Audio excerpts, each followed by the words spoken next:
Hello, I'm Brigantia Blackbird of Blackbird's Brew. Happy Sunday, I think.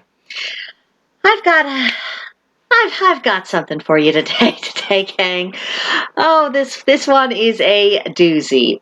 You know those situations that you sometimes encounter in life, and the more you hear about the situation, the people who were involved in it initially, the ones who dealt with it, and the people who reacted and put their 2 cents into it afterwards, and you come away with the impression that everyone involved is a complete idiot.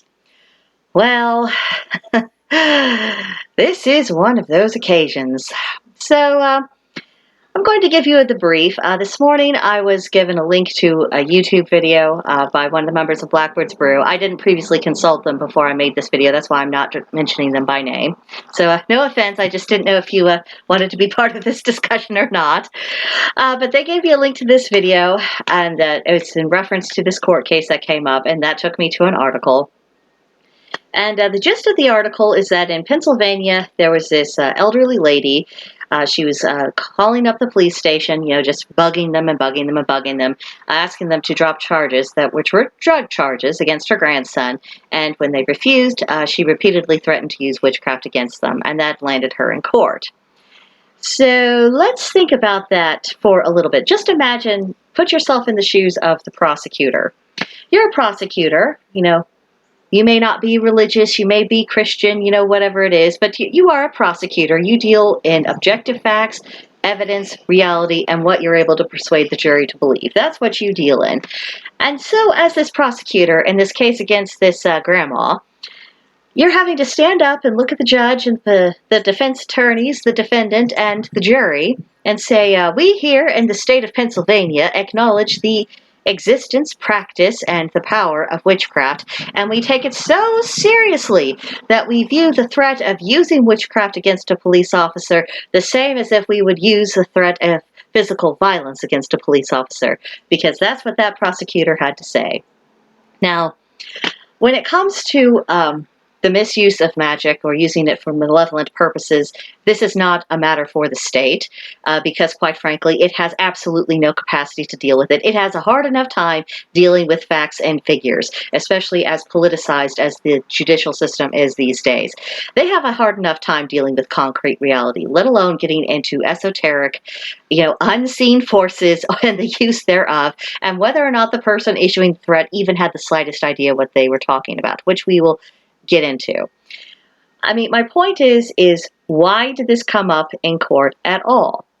I'm a little concerned about this, not because I think that the general public is suddenly acknowledging the reality of witchcraft, the fact that there are witches out there, that we have power, and that we know how to utilize energy, and we can create specific effects. In essence, we are who we say we are, and we can do what we say we can do. I don't really think that conversion has taken place. But what I do think is that increasingly we see authorities and the powers that be viewing any kind of criticism of them, any kind of mouthing off against them, the same as if it was physical violence and threats. And that is not a good thing. I mean, because so few people are pagan, and I find it highly unlikely that the police force was populated by people who are pagan or who practice witchcraft or who are familiar with any of that. In short, I don't think it's populated by people who take any of it seriously. So why did they take this threat of the grandmother seriously? Any more than if someone had told them, oh, I hope you get struck by lightning, or, God will punish you, and, you'll be in hell and all this and that. Why did they take her threats any more seriously than anyone else's? So unless they're taking any kind of criticism against them as a legal in a court matter, I don't know. I mean, and that's the thing. When it comes to not only this particular case and the commentary I'm going to share with you in a moment, we don't have any real solid evidence to go on. We don't know what actually took place. We just know what this article reported.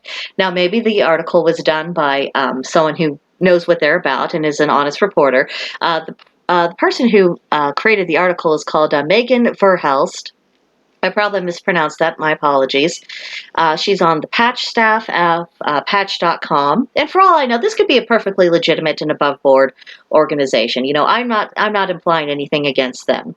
However, even in the case of honest reporting, I mean, there's still the possibility of human error. There's still the possibility that her sources didn't report things quite right, or that things couldn't be verified, exactly as well as they could be. I mean, there's room for error, and So all I see is that even if we accept the word of the article, we are still relying on the word of the police officers themselves. Well, especially over the past 2 years, the police have been doing a great deal to destroy the legitimacy and the respectability and the trust and the trustworthiness of their institution. When you habitually enforce unconstitutional laws, as they did during COVID and in many other matters, this is not strictly a COVID era problem. But when you do that as a matter of course, and the excuse is always, oh, it's not for me to decide, or I'm just following orders, well, then at the end of the day, can the public actually trust you? And can you blame them when they don't? Because here's the thing, the Constitution is intended to be the highest law of the land, and any laws that contradict it are supposed to be viewed as invalid. That was the original intention, and indeed there was a point when the Supreme Court actually acknowledged that. However, we have gotten away from that to the point where people they'll look at the law, and if it contradicts the Constitution, well, they're just not going to worry about it. And honestly, the drug cases are a prime example of this. Now, before you bash me about the head, let me make it clear, I do not approve, condone, or encourage the use of illicit drugs. I do not think it should be used for escapism. I think there are certain substances like marijuana that have legitimate medical use, that they have legitimate use in industrial products, which is a side issue. But at the point, I mean, there's a proper way to use it, and I think people do have the right to use it for those purposes. But as a matter of law, even if I was totally for or totally against any such substances, the fact of the matter is, because the state has no right to own a person's body, they have no right to tell them what substances they may not use and what substances that they must use. This is also the argument against vaccine mandates. In the 1860s, when slavery was abolished by constitutional amendment, the foundation of that idea is that you cannot own a human being. If you tell someone what they must do with their body or what they cannot do with their body, you are effectively putting forth the idea that the state owns the body of the person and therefore the person themselves. And that is why all such laws are unconstitutional, invalid, and enforcing them is a criminal offense.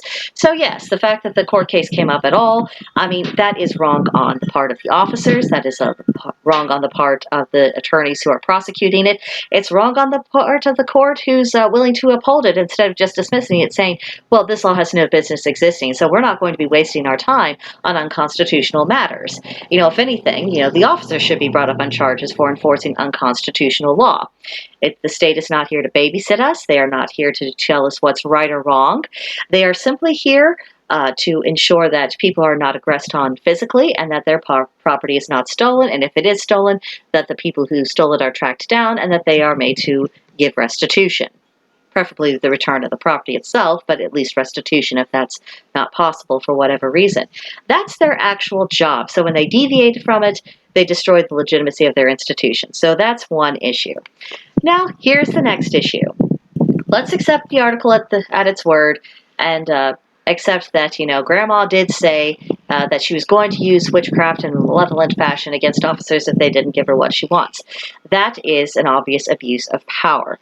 No one should be going around using the craft as a weapon or a club and saying, do this or else. You have no right to initiate the use of force, whether you are using a gun, a knife, your fist, or your wand. I mean, I think that is a basic, fundamental human morality that we can all accept if we're going to live in a civilized society. Now, that being said, as we find out a little bit more about this situation, you'll see why I have a lot of doubts about whether or not Grandma is who she claims to be or could do anything that she was threatening to do. But I digress. Now, the next issue that comes to is the fallout in public opinion. Because this became known, someone made a YouTube video about it. I am now making a YouTube video about the whole disgraceful affair, including the disgraceful reaction of the person who commented on it to begin with. You know, we have a public image problem, and this is an issue that I have been arguing with my fellow witches over the past course of at least 5 years at least. It was about 5 years ago that I started noticing that in internet communities of witches that there were people who suddenly took great pride and said, oh, I would totally hex a bitch, and, you know, if you cannot hex, you cannot heal, and all this other nonsense. There's so much wrong with that frame of mind. Magic in and of itself is a neutral force. It's like electricity or any other tool that you might have at your disposal. Its usage in and of itself is not a moral or an immoral act. It's the manner in which it is used that, give its moral complexion, I'll put it that way. It's like your kitchen knife. You could use that to chop your veggies for the soup or salad, or you could use it to stab your spouse. Obviously, the issue is not the knife. The issue is the use to which the knife is pushed. Totally cool for the cooking. Not so much for the stabbing of spouses. I don't think we really want to be going around doing that sort of thing. I'm pretty sure that no matter what our religions, our spiritualities, or non-spiritualities are, I think we can all agree not to go around stabbing people. I think that's a fundamental thing we can't agree on in this society. And for another thing with this misapprehension amongst some people in the craft, if you know how to construct a spell, you know how to use it for good, and you know how to use it for harm. These are not separate skills. It's the same thing, much as you know how to use a knife for proper purposes, you know how to use it for improper purposes. There is no such thing as that if you don't learn all about hexing, that you don't know how to do healing or anything that's overtly beneficial. I mean, that simply isn't true. It seemed to be a claim that some very immature and probably inexperienced practitioners used to give themselves a little street cred. And I think some of it was a misguided understanding of some witches when they say, we really don't, we should uphold the standard of do no harm. And they took it to the extent of thinking that means you must never act in your self-defense. That isn't what do no harm is talking about. It's talking about you are not initiating the use of force. You are not the one who is bringing malevolence into the world. It's not that you never defend yourself. I mean, if I was physically attacked, then it's my moral responsibility and obligation to use whatever tools I have at my disposal to defend myself as best I can, to get away from my attacker and make the attack cease. And it's the same with magic. I mean, if someone is casting curses and hexes and spells and goodness knows what else my way, then of course I'm right to block that. Of course I'm right to turn that energy around and return it to sender. And yes, if I need to send that energy off with an additional whack of the proverbial wooden spoon as a little lesson of don't do that again, then yes, that is fitting and proper. Because when you are aggressed upon, you have the right to defend yourself. So, all those principles lined out. I'll leave the link to the article in the description box below. Let's get into the real issue and what kind of got me a little bit hot under the collar. And let's go to this video, which it's loading, which, by the way, this is the first time I've really used this format for any kind of reaction to anything. There may be some technical issues and glitches that I don't know how to fix yet. Please bear with me as I learn to use OBS a little bit better. It's a process, not an event, as I'm so fond of saying. Okay, we're coming up. And by the way, I will get better with my technical skills. It's just not going to happen overnight. But moving forward, one step at a time. Here we go. Hey friends, Power Guy, Rob Phoenix here. Happy Friday. Let's hear what he has to say. Early this morning, one of my powwow friends sent me a link to an article from Eastern Pennsylvania, a town called Williamsburg. And I'll read the article to you quick, and I'll just link it down on this video. A Pennsylvania grandma is facing multiple charges after police say she threatened to use white witchcraft against an officer if he didn't drop felony drug charges against her grandson. Okay, gotta stop it already because we have to address the issue of white witchcraft. White witchcraft, black magic, white magic, gray magic, these are nonsense terms and I don't care for them, and I've argued against them in many other videos many times, which if you're familiar with my work and my channel, you will probably have encountered some of these lectures on this topic. When people talk about white witchcraft or white magic, what they're talking about is magic that's intended to do good and very fuzzy, bubbly, unicorns, kittens, lollipops, and rainbows kind of stuff. When people generally talk about black magic or black witchcraft, they generally mean something that is more malevolent, something that's initiating the use of force, that's, nasty stuff. And when people talk about gray, essentially they're asserting that they have the right to, act nicely or act badly with magic, and that it's up to them and who dares judge them. I find this a very immature and a very unsophisticated understanding of magic, and it's a huge misrepresentation, and it causes a lot of problems, and I try to educate newcomers out of this sort of thing as soon as what's possible if they have this wrong idea in their head. When we are talking about white and black magic, what we should really be discussing is light and dark of craft. And the light represents the projective energies. These are active energies. They're going out, they're getting stuff done, and you're actively directing them. But when you talk about the dark, what you're actually talking about is receptive energies, energies that absorb, they take things in, they kind of mellow. These energies are not inherently good or bad. They can be used for benevolent purpose. They can be used for malevolent purpose. However, in and of themselves, it has no relationship to any kind of moral ideas whatsoever. It is all about the usage. It keeps going back to how are you using the electricity? How are you using that kitchen knife? How are you utilizing the tool?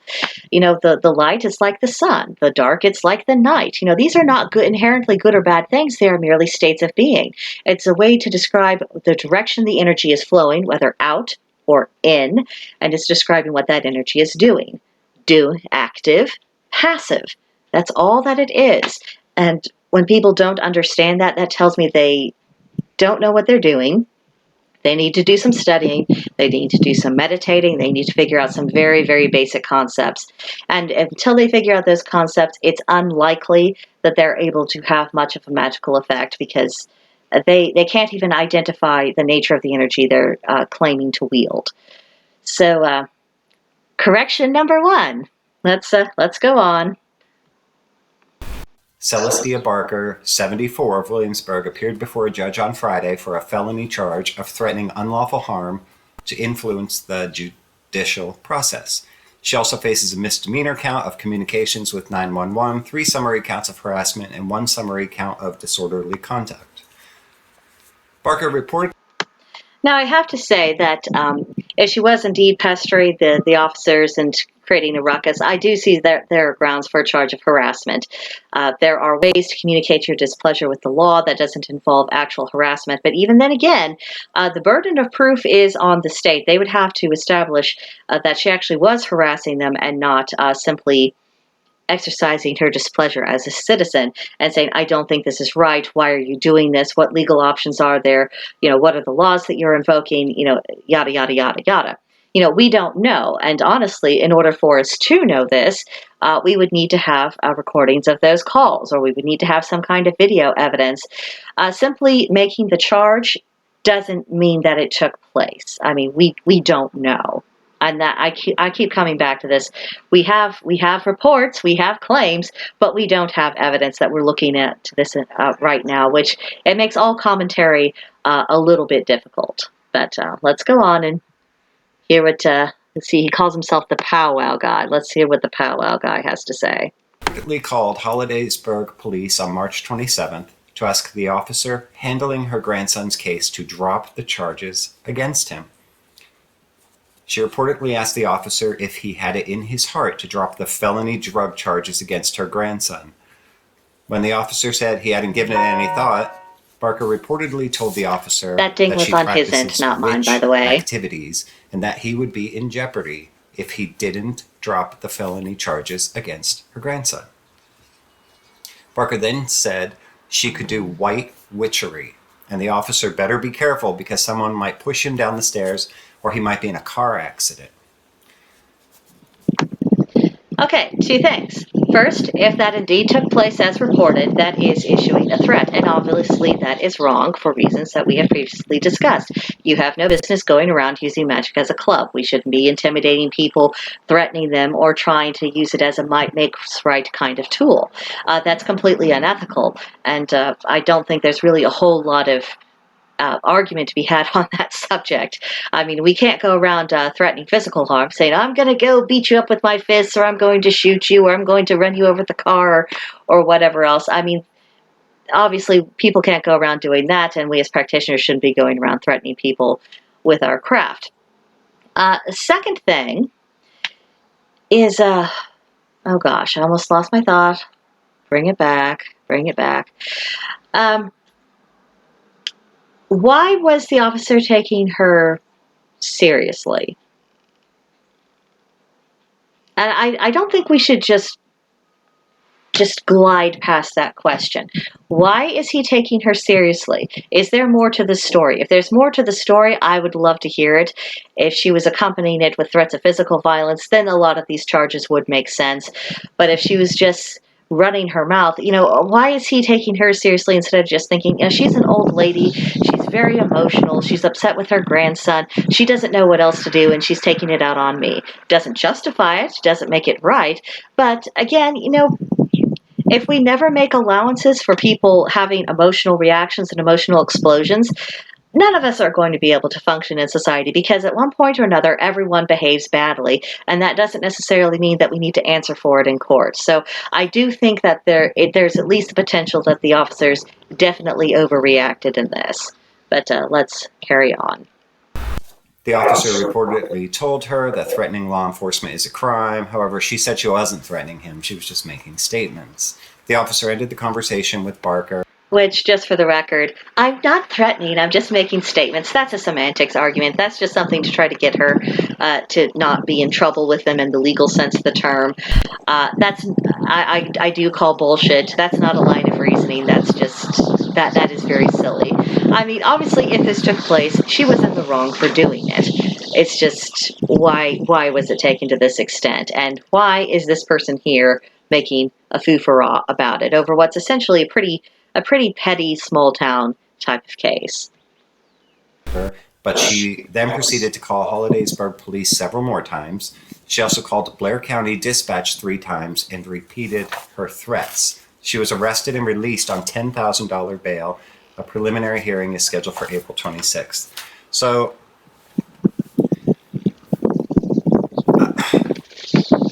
I discussed this article with like a dozen people today because, number one, it's an interesting article.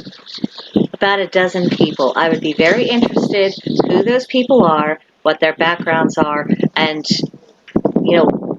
are they just people he happens to know? Are these people who know anything about the case, anything about the law? Are these people who know anything about craft?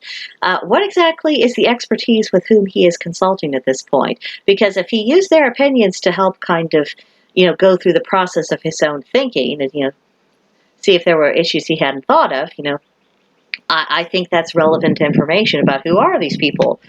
Why would what they have to say have any bearing on his analysis? But let's see. But everybody I talked to thought it was funny. Even one of my friends, who is a self-proclaimed witch, she thought it was funny. And I don't find this funny at all.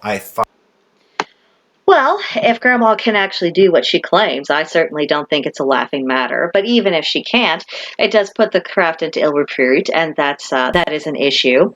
We don't need that kind of bad press. We have enough issues in our society as it is without people deciding that maybe we're to blame for all their troubles. People have been going through hard times, and when that happens, they like to find scapegoats. And I think we should make sure that we are not the scapegoats they find. But the way he's describing these people, the way he said that he had this friend who claims to be a witch, this is a statement of someone who isn't taking it seriously, as in the sense of not thinking that we have any validity, of not thinking that there is any merit in our belief system or in what we do. And I think you'll find that this is just the beginning of what looks to be a superiority complex. Let's go on. Find this disturbing that this woman would call the police and threaten to use white witchcraft if they didn't drop felony drug charges against her grandson. But on the other hand, how many crank calls do the police get a day from people who are just mentally ill? Saying, oh, the aliens will get you with the laser beams if you don't do this or that or whatever else. Whatever is going on inside that person's mind. Do you bring all of these people up on charges? That's all I'm saying. On what basis are they deciding that this woman is a credible threat and someone else is not? And also the worry over the felony drug charges. I mean, I've already explained to you about why the government has no business drug laws at all, really, especially considering that they have absolutely no expertise on what is good for the human body, what is not, the fact that they have no right to exert ownership over our bodies. It simply is not their affair to interfere with. Now, if someone is under the influence of a substance and they harm another person, or they are damaging property or stealing property, then the state has a role to play because they are causing harm to someone other than themselves. But beyond that, they have no right to be our babysitters. In this country, the United States of America, the role of government is servant, not ruler. Servants come what they're called, and they do as they're told. But let's go on. So some people were like, yeah, she's just a grandmother, an old lady that cares about her grandson. Maybe, but her grandson's being charged with felony drug charges. Again, that's pretty who serious. cares? Okay, so you don't call the police and threaten them that way. That doesn't work. Historically, that has never worked. If anybody has, an instance where Joe Schmo didn't like what the police were doing, and so Joe called the police and said, hey, please drop this or I'm going to do something bad to you. And show me where the police were like, okay, Joe, got it, no problem. Consider it dropped. So that never... Granted, I don't think anyone with common sense would say that calling the police up to threaten them is going to be an effective strategy for obvious reasons. I mean, I have to give him credit on that one. If you're wanting to let the police know that they are acting improperly, and if they refuse to consider what you are saying, say, well, okay, fine. The next step is the courtroom, lawyers, legislatures, governors, higher ups in the law enforcement chain of command, and of course the courtroom of public opinion. Again, it is the citizens who are the sovereigns of this nation, not the police, not the politicians. When we exert our voices and as one, as a society, X, Y, or Z is not acceptable, then things can change. And that can be done without threatening bodily harm to the officers themselves. Now, depending on the severity of the misconduct on the part of the police, it may involve legal ramifications of them. But that's not saying, I'm going to get you and hurt you and take vengeance on you. That's just saying, we're going to apply the law to you. You are not above the law. You are going to be subject to the same things that you impose on everyone else. That's different. But let's continue. Works. Number two, she's claiming to be a white witch. Now, there are only two ways I can take that. Number one, she's talking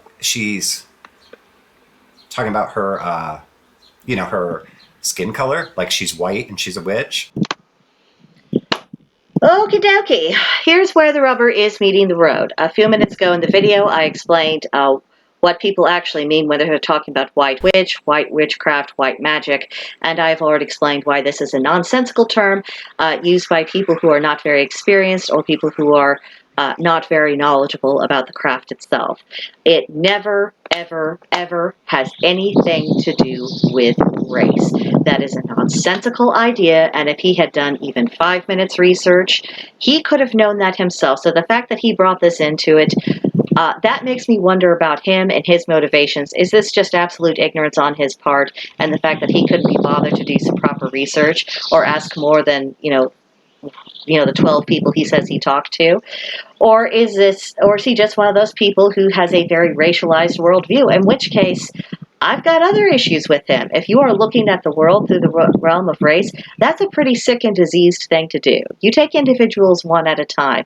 And if you're talking about a group that you are not familiar with what their terminology is, their jargons, how they use terms, what their beliefs and practices are, whether or not a group is actually many groups under one umbrella, if you're not willing to engage with that, then maybe you're not qualified to be discussing the matter at all. Let's see what else he has to say. Okay, so she's calling and threatening to do this malevolent magic to cause him to get shoved down the stairs or in a car accident. Otherwise, white witchcraft, I've seen that used in the context of somebody who is like a good witch, somebody who does good things. You can tell he's struggling with that concept, can you? The idea that a witch could actually be a good person, someone who's interested in being a benevolent force in society, and who is simply using their craft to benefit themselves and those around them, and to become an all-around better person. He's really having a hard time wrapping his mind around it, and that's actually one of my motivations in bringing this to everyone's attention, is because in all probability, he's not alone in struggling and making that mental connection. So I think it is important for us to think about how we are presenting ourselves, and not being involved in the craft for the purposes of shocking people or to be rebellious or to draw attention to ourselves, but simply to be this is how I live my life. I found this set of ideas. I have certain capabilities, and this has taught me how to develop them and how to use them, and to know when to use them and when to show restraint, because you know you'd be surprised how often that the ultimate answer to something that you're facing is to refrain from acting and to allow things to take their natural course. I mean, that comes up too. Restraint is a large part of the craft. And I think if we can make this part of our public image, and also remind people that we are normal people for all intents and purposes. We have jobs, we go to school, we go to work, we have marriages, we have families, we have friends, we are your next door neighbors, we care about the future for ourselves and the people we care about. We have a lot in common with other people. We don't have to be othered. And people who feel that need to other themselves, and they use witchcraft as one of the ways to other themselves so that they can feel special and distinctive and like they're this extraordinary exception, that is an issue that is internal, and it's about this exaggerated need to feel special and the fact that they're not really at peace with who they are. But instead of developing themselves or dealing with those issues or asking themselves why they don't feel like they are enough simply as a human being alive on the earth, they are going off into attention seeking. And if once one thing stops getting them attention, they'll go off into another thing, and they'll morph into another, and gradually get more and more extreme until they completely self-destruct, or they finally get to the point where they are willing to look within and saying, okay, maybe all of these things that I used as excuses for why I'm different, why I am other, why I'm not part of the group, maybe they were just excuses. Maybe the issue was really I hadn't done the work that I needed to do on myself. So, take that for what it's worth, and let's go back to Powwow Guy. And yet they resort, when they don't like what's going on, she resorts to these threats of malevolent witchcraft. And here he's making a generalization, because this one person who claims to practice white witchcraft didn't like something and then resorted to threats. He's presenting that in this video as if that's somehow the norm and the standard. That really is not the case at all. And this does antagonize me, because he obviously, just from his basic statements, we're just 4.5 minutes into his video, and I've already deconstructed a lot of what he's been saying. Because he is so uninformed about who we are and what we are, he's not in a position to know what's actually normal. This is just what he has chosen to believe and has decided to present for the world for reasons best known for himself. But he's not speaking from a place of knowledge. This is pure ignorance. So imagine, I'm thinking, what if she didn't have witchcraft? What if she wasn't a witch? What if she was a responsible gun owner? Oh boy. And then she called the police and said, I will shoot you. I'm a responsible gun owner and I will shoot you. I don't see a difference between what There's absolutely no equivalency in these examples. A responsible gun owner does not go around making threats to police officers any more than a responsible witch goes around making threats to police officers. That's not what responsible means. When you have a possession of a weapon, whether we're talking about a gun, a knife, a sword, your fist, a rock, a slingshot, or a wand, whatever that weapon is, in a civilized society, we operate on the basis that we don't use those weapons to initiate the use of force or to try to get our own way. We have these things with which to defend ourselves if someone else is actually causing us harm. That's the difference. His example has no validity, and it is intellectually dishonest. It also betrays his own political opinions about this. Clearly, he has an issue with gun ownership. He has an issue with quite a few things. So, if what we're actually dealing with is a distorted worldview that he's deeply committed to and that he can't see outside of, it's going to be very difficult to get someone of his mindset to realizing that, okay, you need to take individuals one at a time, or okay, you don't actually know what is really normal within a particular community. You don't actually know what's going on. That's a problem. Because if he's able to project this image and that's accepted by other people, then that means that that's more prejudice that we have to overcome, and it's prejudice that many of us didn't earn and have actively tried to break down and to say, no, this is not who we are. I hate to tell you, but most of us are not plotting and scheming against our neighbors. Most of us are perfectly content for our neighbors to go off, do their thing, and for us to go do ours.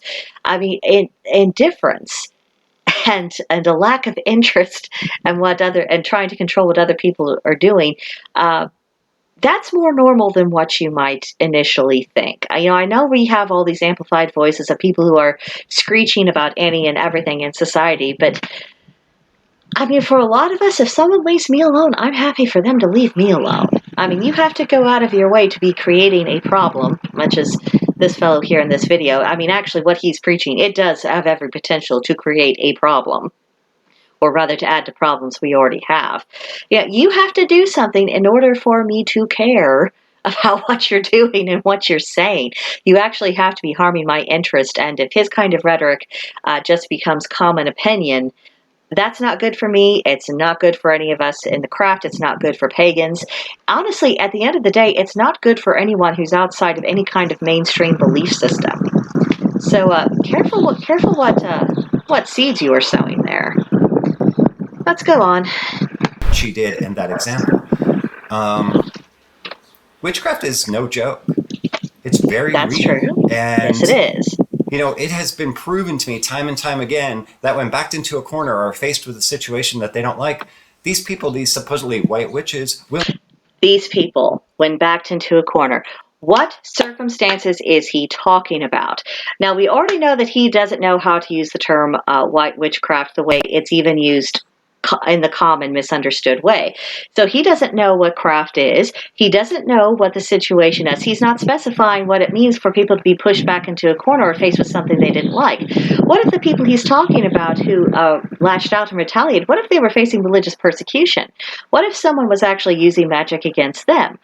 What if they were doing nothing more than advocating for, hey, I exist, please leave me alone so I can carry out my beliefs, and I'm happy to leave you alone? What if he is equating someone perhaps giving a less than tactful response when their beliefs are attacked to someone who's actually performing malevolent magic? He's not specifying. We don't know. And already I do not find him to be a credible source of information. I don't find his analysis particularly reasonable or logical. And we can already see his biases everywhere. So that's something to keep in mind, especially if this gets to be circulated. Will resort to something dark. That's again, misuse of the word dark. He doesn't know what the dark is. He doesn't know what the light is. Out all these books and stuff for just anybody to pick up who doesn't have the temperament or the mental, wherewithal to be responsible with what they're doing. What he's complaining about, the publication of books and videos and articles and everything else about witchcraft and it being open for public consumption. The toothpaste has been out of that tube for decades. Quite frankly, probably about 30 years before I was even born. I was born in 1981, and witches were coming out of the woodwork of various kinds back in the late 50s. So it's a little late to be worried about that. I mean, and it's always been an ongoing debate. Is there too much information out there? Well, I mean, even if there is too much information out there, I mean, it's too late. And besides, you're always going to have people who are going to misuse the craft. And that's even if information was really kept, tight under wraps.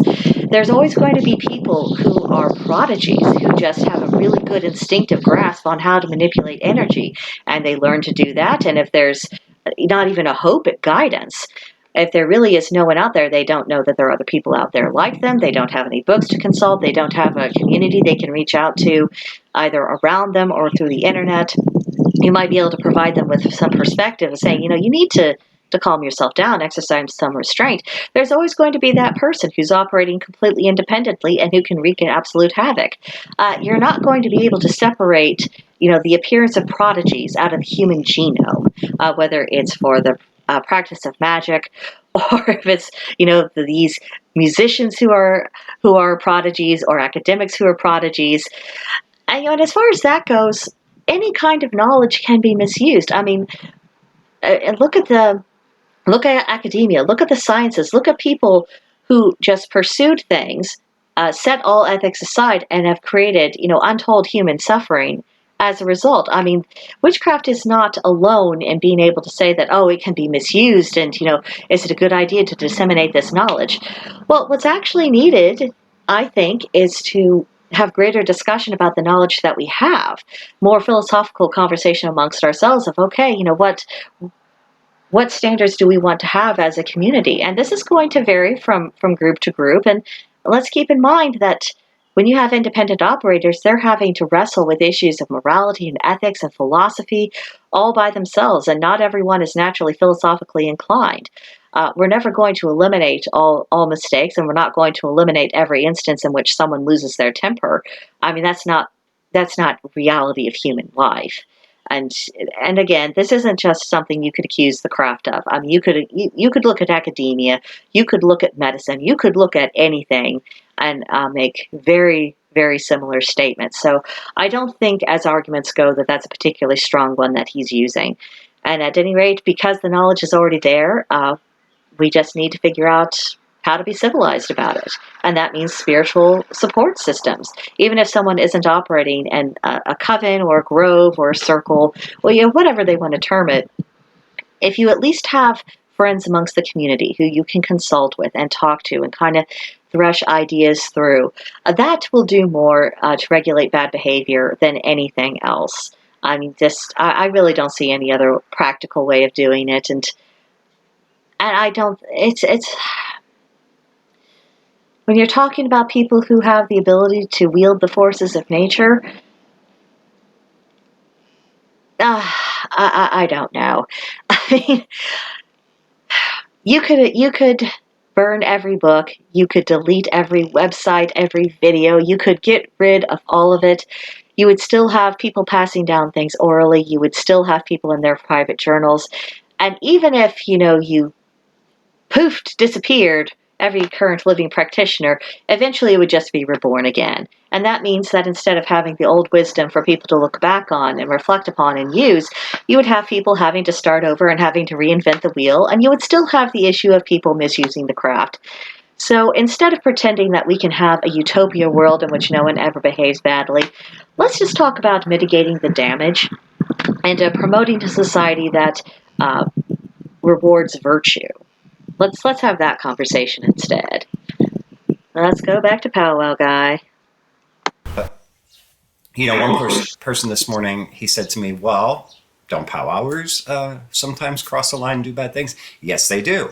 And when they're doing that, they're calling on the devil.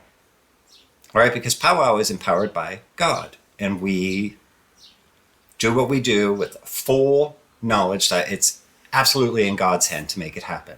So I'm not going to be like, hey, God, the police are...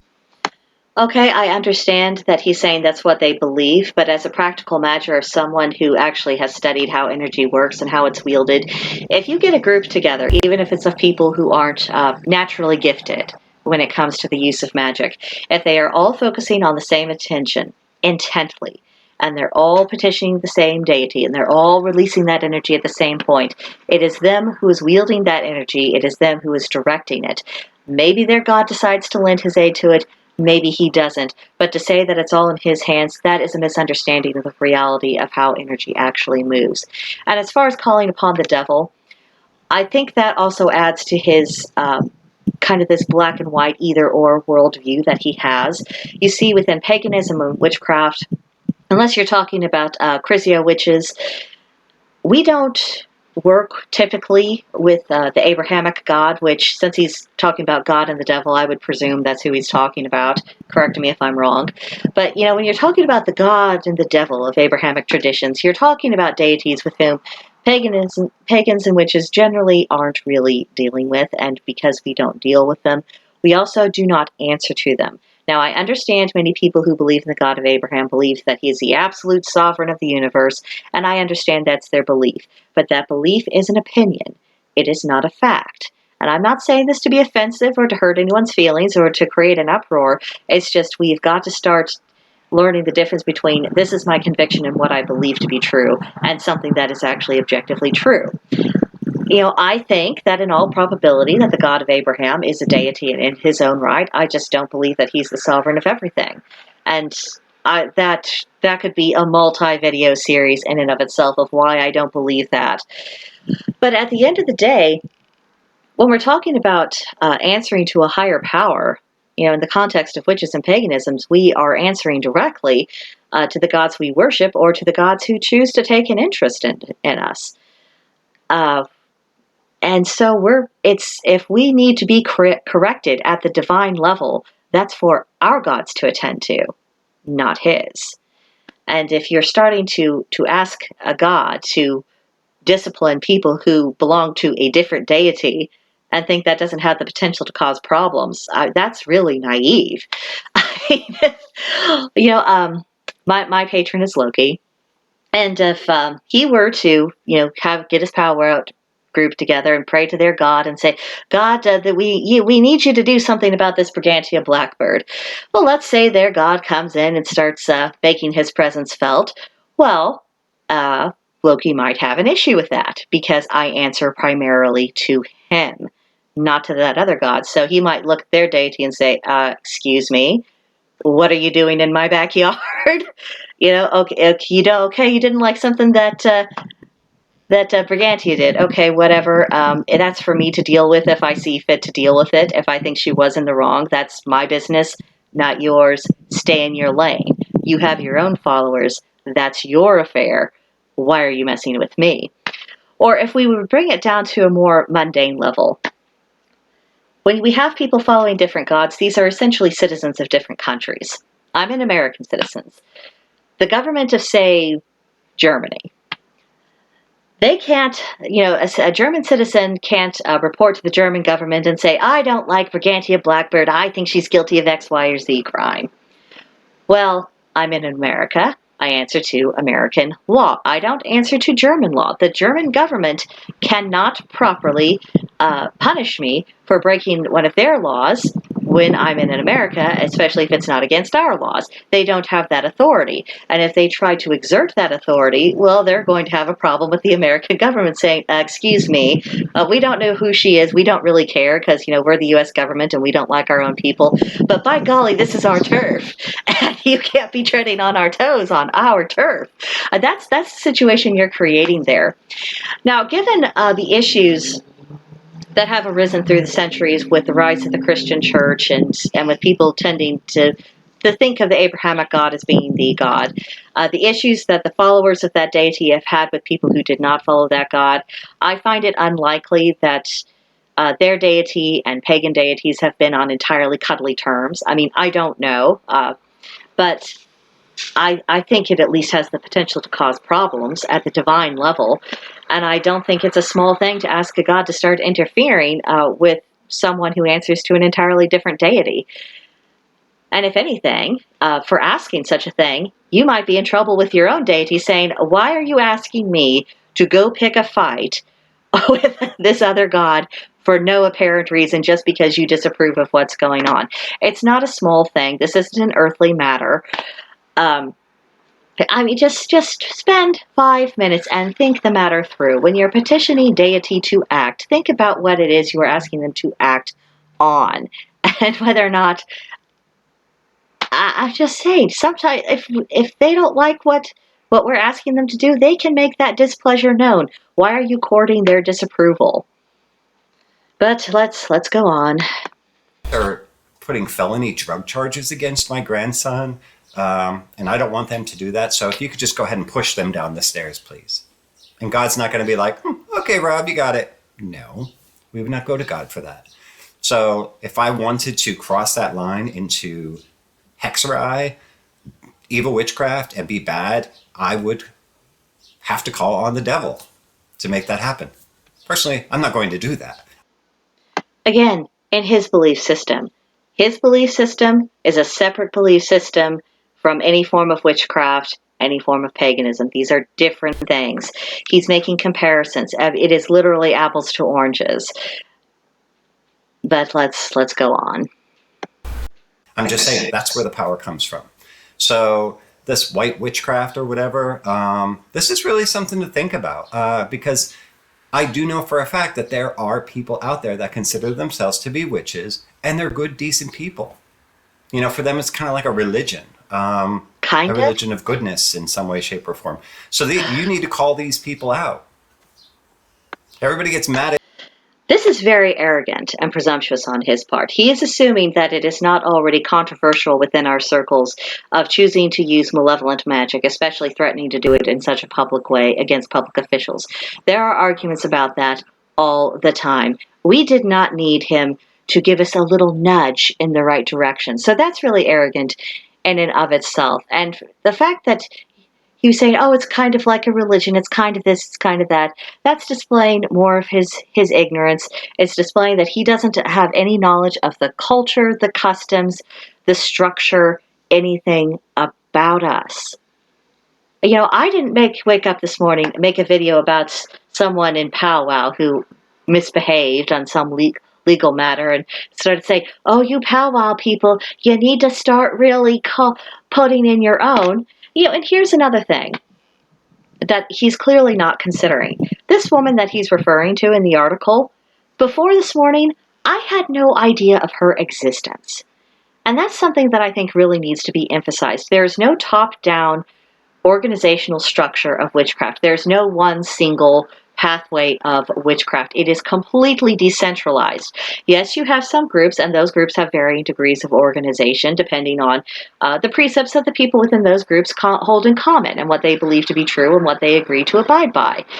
But there is no one centralized authority. We aren't all each other's cousins. We don't know each other. There's plenty of people who, you know, become witches, become practitioners, some who become very adept, who never even have another conversation with another witch. They operate completely independently. How can we possibly call out their behavior when we don't even know who they are? That is a completely unrealistic expectation. I mean, that would be expecting, you know, every single Christian to constantly be calling out and policing the conduct of every other Christian. They have different denominations. They have different organizational structures. They don't all answer to the Pope. They don't all answer to a particular council. They have different degrees of relationships. And they're not all responsible for the actions of each individual member. And certainly the bad conduct of one person, that doesn't necessarily represent the whole. I mean, like this person in the video we're watching now, I don't consider him to be completely representative of everyone who's involved in powwow. I don't. I know that's not true. And if it is true, then the people involved with powwow can come tell me, oh yeah, we're absolutely behind him. And if you are, well, then please listen to the rest of my argument that I've been making through this video, because there are some serious issues. I think what he's calling for, it has potential to cause a lot of unnecessary controversy and acrimony within different religious communities for no point and purpose. So make of that what you will. Well, let's hear what else he has to say. At me when I call them out, so then police your people. Police your people again. You're talking about people who we don't know, people who we have no idea that they practice because they haven't sought out community. And what's more, we don't all work with the same pantheon. So a lot of people are not answering to the same pantheon of gods, and they're certainly not answering to the same individual gods, and they're not answering to one centralized authority of witchcraft. That isn't what's going on. You want to talk about witches starting to police each other in a very serious way, because let's be clear, when you're talking about that, it isn't just simply about issuing public admonitions and waggling the finger and saying, I don't approve of X, Y, or Z. What you're talking about is people doing counter-hexing. You are talking about people performing bindings, which prevents that person from using their abilities at all. You are talking about asking our gods to potentially go and pick fights with other pagan gods because of human standards. That leads to a very nasty set of circumstances resulting in magical warfare. And yes, I do mean magical warfare. That doesn't work out well for anybody. That creates more trouble than harm because, again, we come down to the question of authority. By what right am I punishing a fellow witch? On what basis? Who appointed me judge and jury? And if I was even, let's say I was working with a coven, well, who appointed us judge and jury? That person isn't part of our group. They didn't agree to our standards. They're not adhering to the same moral code.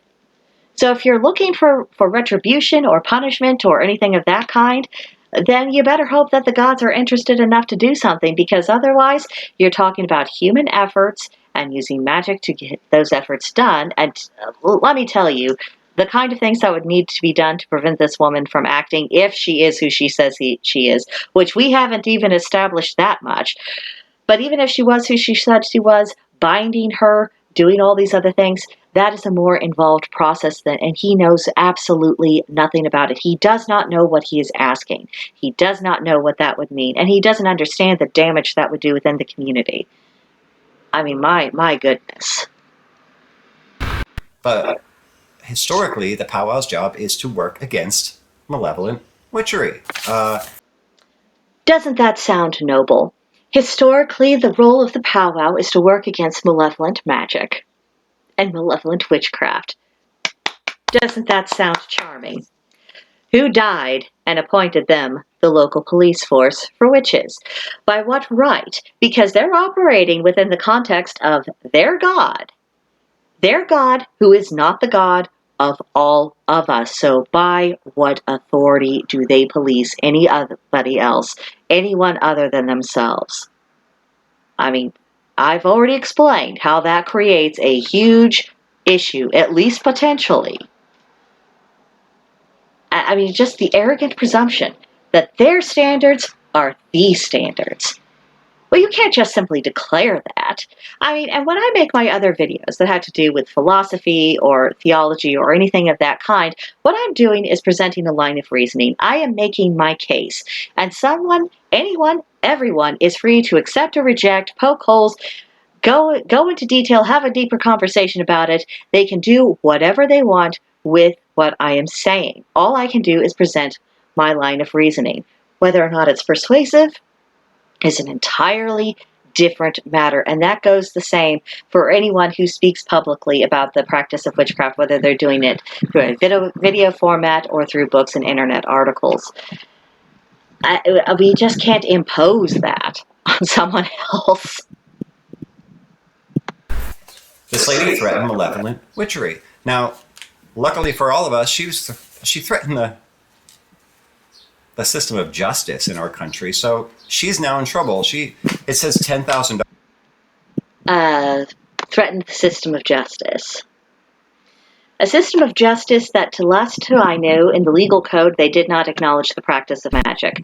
So again, now that they suddenly do, I want to know why they suddenly consider that to be more of a threat than someone who says that God is going to get them.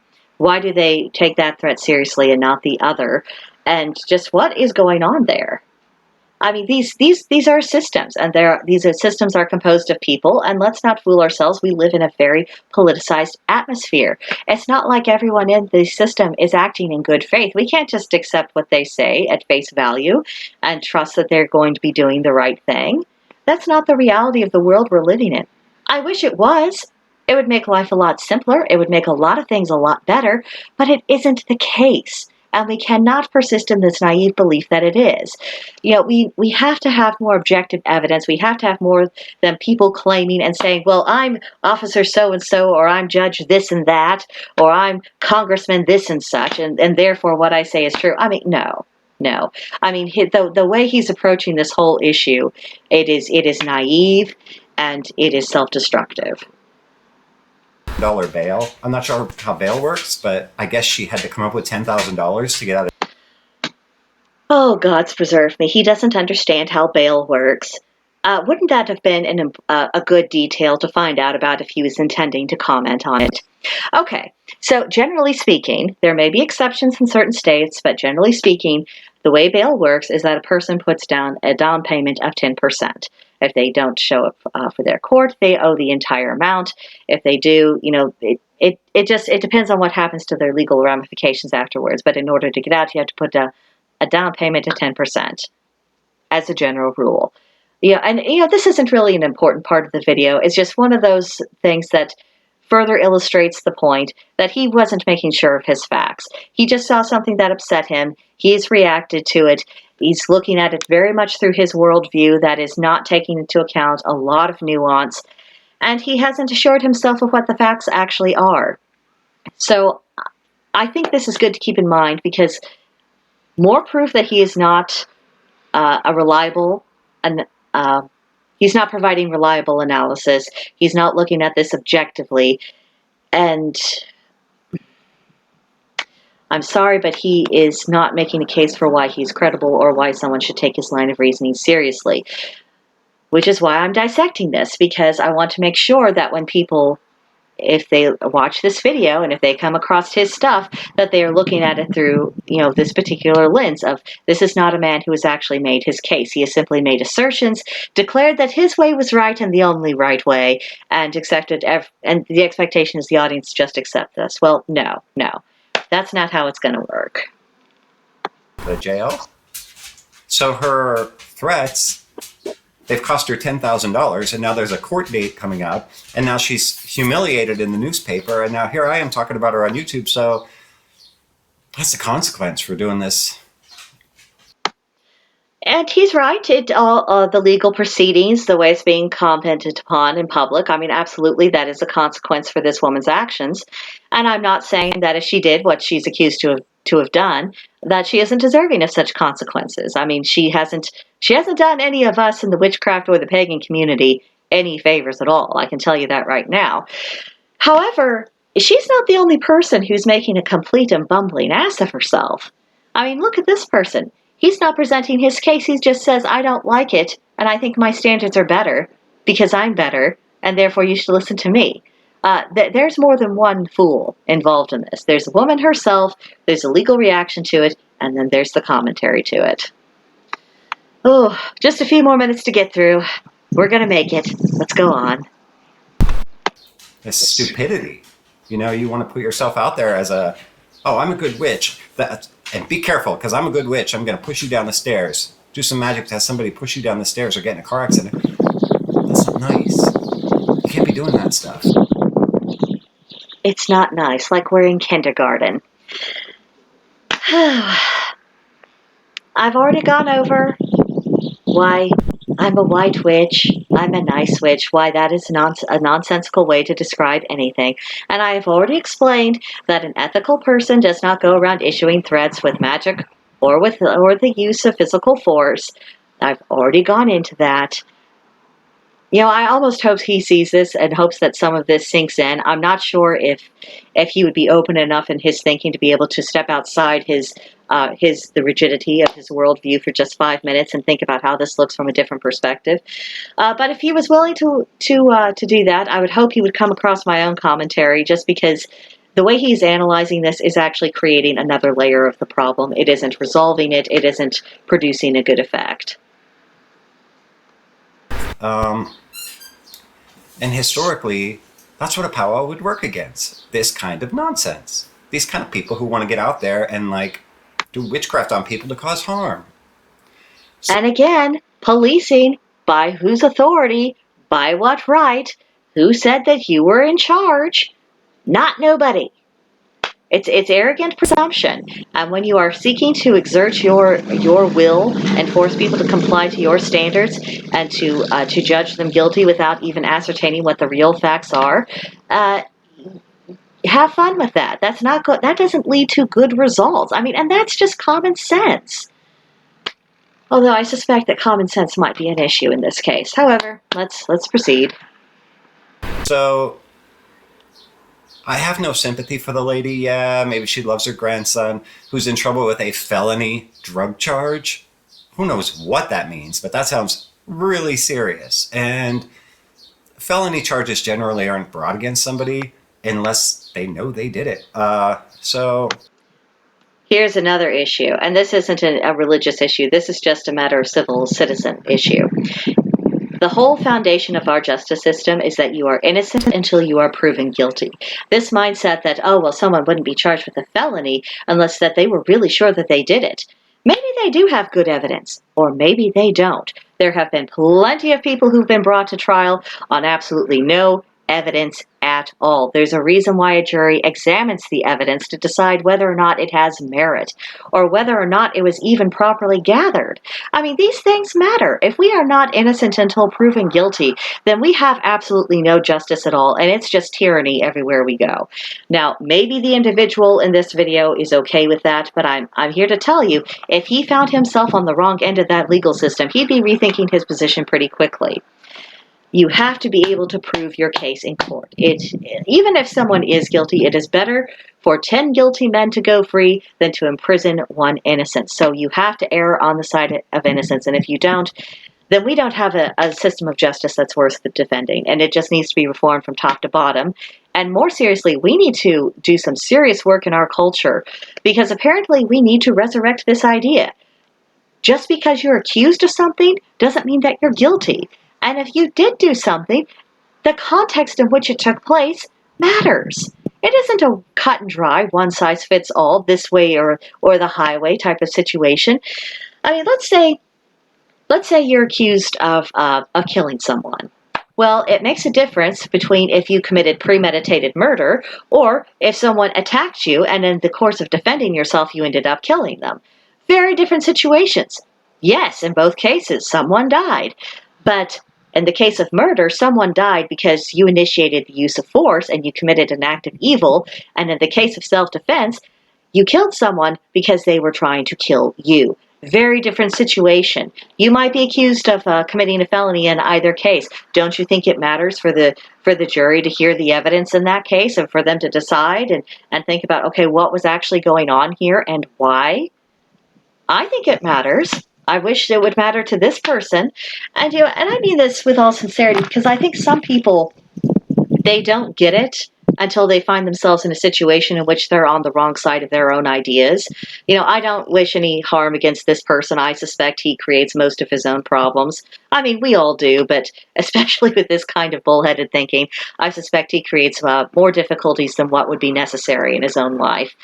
But if he found himself having to fight off an accusation that he knew he was innocent of, but everyone else around him insisted he must have done something, that would be a lesson for him. Now, if such a thing occurs, hopefully it won't be in a matter too serious to where it's not destructive to his life, but something needs to get the message through. Not just him, but anyone of this mindset. It actually reminds me of a woman I encountered the last time I was called up for jury duty. She actually stood up and asked the question saying, well, if the defendant didn't do what he was accused of, then why are we here? As if the role of the jury was to decide what kind of punishment to met out, rather than not to examine the evidence to decide if the prosecution even had a case. That's really disturbing. This is a cultural problem. We need to rediscover American values so we can get back to, innocent before proven guilty, the individual over the state, and having some grace for our fellow human beings when they might be reacting emotionally, but with no real harm done. We need to take a good long look in the mirror and think about some serious reforms we want to start setting an example for in society and encouraging others to follow, because what he's promoting right here, that is just a death knell for society. That is a gateway to absolute tyranny, whether he knows it or not.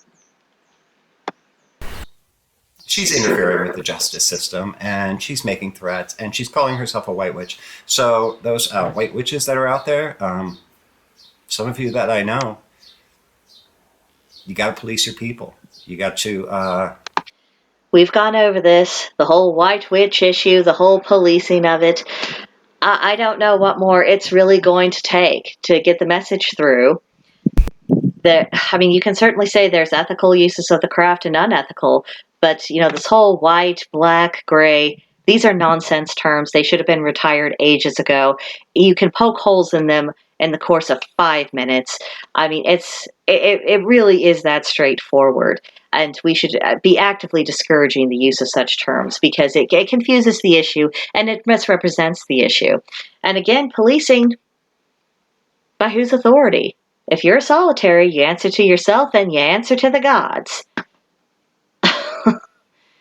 It's so clear that he doesn't understand the structure of pagan society and culture, because if he did, he would realize the decentralized nature of it, and how there isn't always this higher authority that can be appealed to and take action to correct people who get out of line.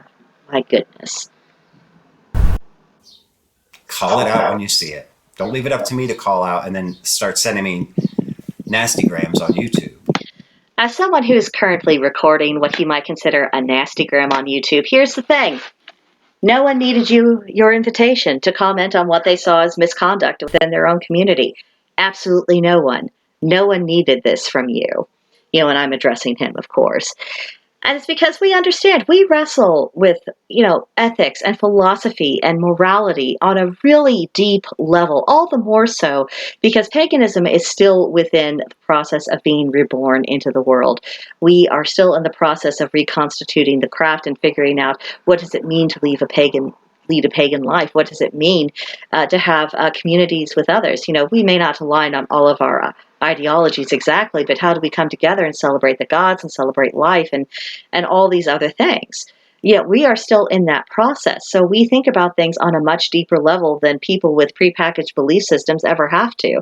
I mean, if you're just going to sit in church or sit in your powwow and say, and here is our list of standards and our list of do and don'ts, and these are all our procedures, and you can take it or leave it. Well, that doesn't require thought. It just requires obedience. With paganism, it requires you to be mentally engaged, emotionally engaged, spiritually engaged. Every single facet of your being is involved. And of course, the further you go into the mysteries, the more this proves to be the case. So, I wish this could be effectively communicated to him of how completely unnecessary his calling us out is. I mean, if he had any idea the willingness of other witches within the community to have debates when we really think something is an issue. But we had to wait for his wisdom. Okay, just a couple more minutes. Let's do this. Because I'm going to call it out no matter what. But these are your people now, so you have to check this out. Again, we're not all one tribe. We're not all one tribe. We do not all universally answer to each other. And there are so many different traditions of craft. And some of those traditions aren't even necessarily pagan.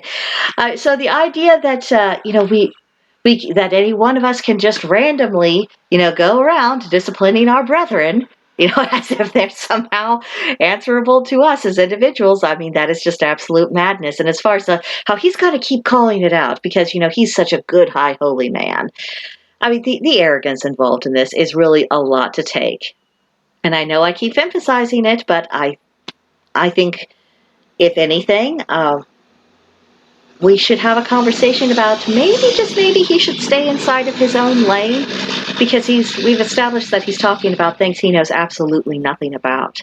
He doesn't even understand basic civil principles of how justice is supposed to be conducted, let alone anything of a more involved esoteric spiritual nature.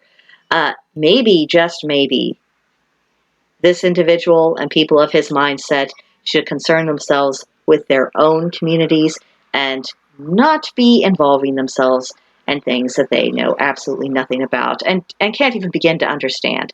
And part of this is because their mindset does prevent them. As long as he has the worldview that he has projected in this video, I think it's going to be very difficult for him to look beyond it. They're besmirching your good name. You don't have to tell that's me, happening chickadee. today. I didn't find it funny at all, what she did. I found it to be serious, that she would make these threats. And yes, some would say, oh, she's 74. She probably doesn't know what she's doing. My boss at work is 72. And she's totally fine. She has her wits about her. She's in good shape. She goes to the gym. I mean, I don't want to hear, oh, she's 74, she doesn't know what she's doing. She knew what she was doing. Okay, we also have to address this. The sad reality is, the tragic reality is that just because one person in their 70s, his employer that he's talking about, is in good mental condition, it does not mean that everyone is. Alzheimer's can hit at tragically young ages. People in their 50s can start developing symptoms of Alzheimer's. Sometimes they deteriorate very quickly.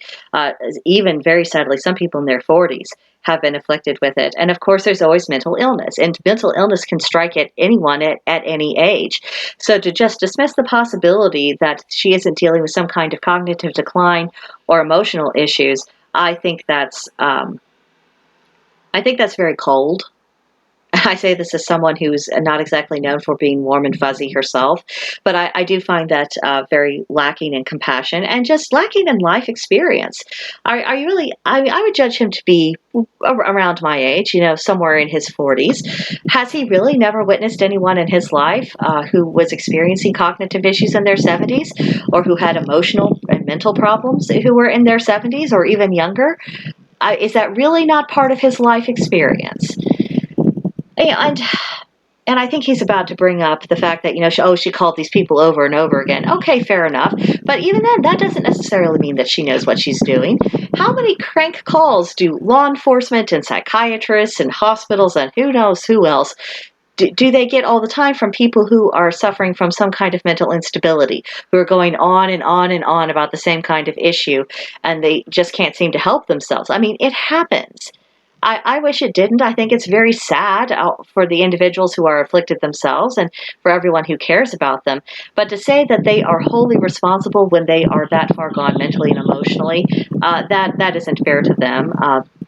It means that maybe they shouldn't have the same amount of decision-making power as what someone who is of sound mind has. I think that's fair, but even then, that has to be very carefully weighed, just because there's so much potential for abuse in that and decisions of that kind. But to dismiss the possibility, that's arrogant, that's presumptuous, and it simply doesn't match realities. I mean, good for his boss to still be in good mental state. I'm happy for that individual.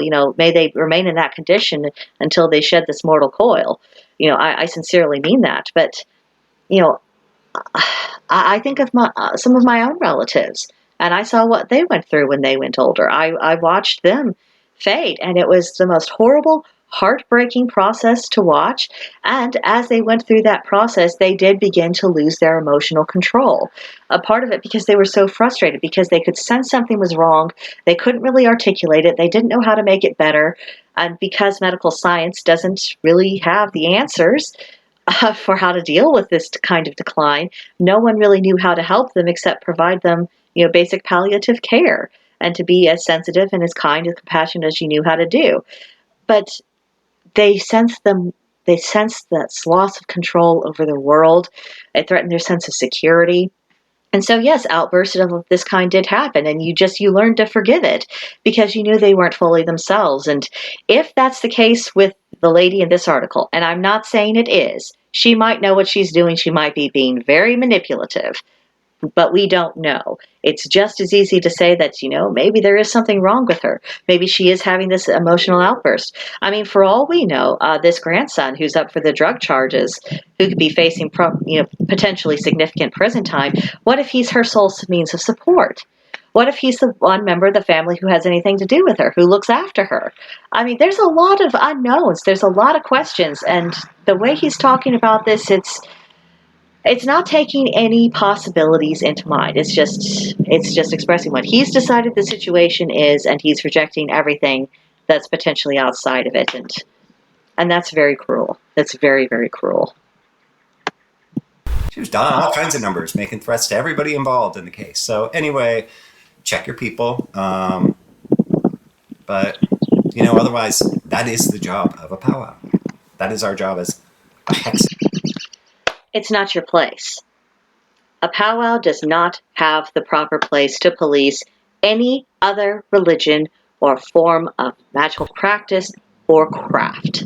It is not your place.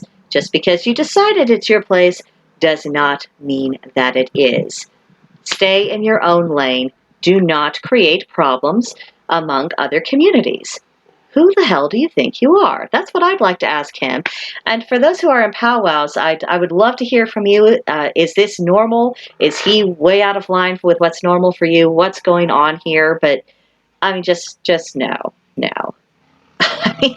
Next thing you know, he'll be telling the Catholic Church to excommunicate Baptists who don't uphold Catholic standards. I mean, that's the level of absurdity that he's preaching with this, keep the people in check, and if you don't, well, that's the job of the powwow. If he could just hear himself from a different vantage point. Ugh. Meister is to put these people in check. No, it's not. And I will It's do that. arrogant presumption. And I am going to take steps to make sure that she cannot do what she threatened, because I said this in his comments section, and I will say it in this video. I highly recommend against that for all the reasons I have shared in this video, most especially and including that you do not know what the disposition of deity is on this matter. And you don't know if this lady is even guilty of what she's being accused of. And even if she did make these threats, you have no way of knowing if she's actually capable of following through with these threats. You are not authorized to be judge, jury, and executioner for anyone. And appealing to your deity to do something about it, that is you directing energy. And if your deity just chooses to interfere, that could create problems with other deities. It could create problems with other forms of magical communities, and at the very least, it gives a really bad impression of this particular individual. I mean, everything the way he's presented himself, the way he's talked about it, the lack of coherent logical reasoning in his statements, the arrogance, the his way or the highway type of mentality, this has left me with an extremely bad impression of him. So I don't know what he hoped to accomplish with this, but he did not achieve his objective. I don't know what else to say. And honestly, if he does create a ruckus amongst the gods, well, yeah, that could absolutely cause him harm. Not because I want it to or anyone else wants it to, but because the gods might be saying, look, you're a human, we're the gods, we decide what we're going to do. If you create problems amongst us, we're going to decide how you need to be dealt with. I mean, they are gods. They have the authority, essentially, to discipline us, especially if it's causing problems amongst themselves. I don't think that troublemakers are people who are never called to account for that. I mean, you can't just be a magical, meddling busybody and escape all consequences. I mean, and whether it's the gods directly inflicting that, or whether you're just find yourself in a quagmire of a mess of your own creation, I mean, everything we do, it has an effect. And of course, he didn't see it that way, but, all you can do is present the case. All you can say is maybe the right move is to do nothing at all. Maybe the right move is to say this is none of my business. Maybe the right move is to say I don't have authority over these people, especially the ones who I don't know who practice a different religion and don't answer to my God. Maybe he could do that. I'm sure this whole going to jail stuff has just made her more angry. And now she has 10,000 reasons to be even more angry. Who knows what she might do. So it is my job as a Hexameister to put people like that in check. No, it isn't, for reasons we've discussed. So there we go. Interesting day. It's going to be fun. Can't wait to see the comments. Yeah, there we go. There we go for sure. You just can't save some people from themselves, can you? I mean, he's absolutely bound and determined to create a ruckus, to involve himself in matters that don't concern him, things that he knows absolutely nothing about. And, and if he gets any kind of criticism, apparently he's a burning martyr and everyone else is wrong to oppose him. I mean, what a disgraceful attitude. There's just no room in his conception and his view that he could possibly be wrong or that he could be meddling in matters that are none of his business. So, as I said at the beginning of this, here is a situation in which everyone involved is a complete and utter idiot. The woman who made the threats, the police who took it seriously when they probably should have just given her a talking to, the judge who's hearing the case, the prosecutor who's hearing the case, and of course for the individual who made that commentary video. My goodness. No one involved in this comes out smelling like roses. I'm sorry. None of you do. All of you look ridiculous. All of you have created a bigger problem over something that probably just should have been handled privately and quietly. What the police should have done is just sit down and say, ma'am, I'm sorry that you're upset about this. I understand you're going through a hard time. We're not trying to attack you. It could have been handled differently. And I think a good question is, why wasn't it?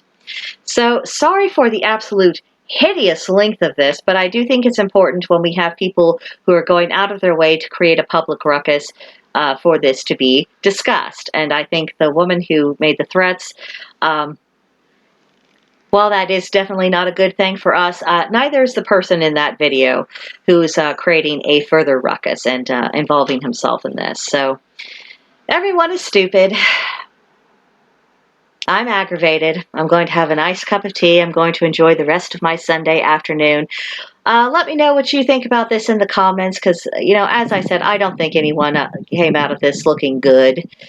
So what do you think? I'd love to hear from you. Leave your thoughts in the comment section below or come see me on Discord and share your thoughts with me there.